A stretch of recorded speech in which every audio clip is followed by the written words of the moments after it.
ndị ọnụrụ n'okwu na steeti bụ Anambra site n'aka ya bụ otu kọmitii bụ ndị nke na-alụ ọrụ wee na-egbochi mmegbu nke a na-emegbu ụmụ nwaanyị n'ụzọ adịchataghị tinyekwara ụlọ ọrụ mesịrị n'akụ maka okwu metara ụmụ nwaanyị nakwazi ọdịmma obodo bụ ndị nke gara nnọọ n'ihu wee chịkọba ma gbakọọ na mmemme bụ nke wepụtara na mmemme mkpụrụ ụbọchị 16 bụ nke eji wee gbasaa ozi wee megide ya bụ mpụ. Ya bụ ọgbakọ bụ nke ha gara n'okporo ụzọ bụ nke a gara n'ihu wee nata nkwado site n'aka otu Action Aid ma bụrụkwazị nke a malitere na Aroma Junction site na Nkwamenyi Market wee gbadasịa na Eke Ọka ma bụrụkwazị nke ewetara njedebe na Unizik Junction Ọka. Onye nta aka anyị bụ Chibuzo Obidike bụ onye ga-ewetara gị akụkọ etu a si wee zọbarịa n'okporo ụzọ gbasaa ozi maka nke a.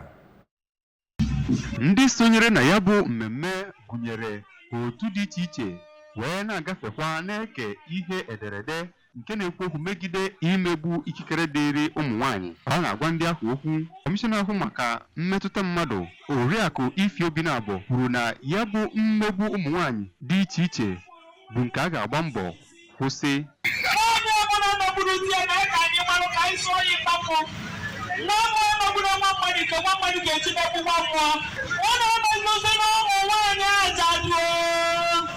Na ntụnye nke ya, onye steeti coordinator National Human Rights Commission Maazị Obinna Madụfọrọ nakwa onye isi oche Muslim Arm nke MAP GBV Imam Sherif Ọrarewaju kwuru na ya bụ ụbọchị nke ga-adị mkpụrụ ụbọchị 16 ga-ejedebe ka ọnwa Disemba gba mkpụrụ ụbọchị 10 bụ ụbọchị mmerụba ikike dịrị mmadụ.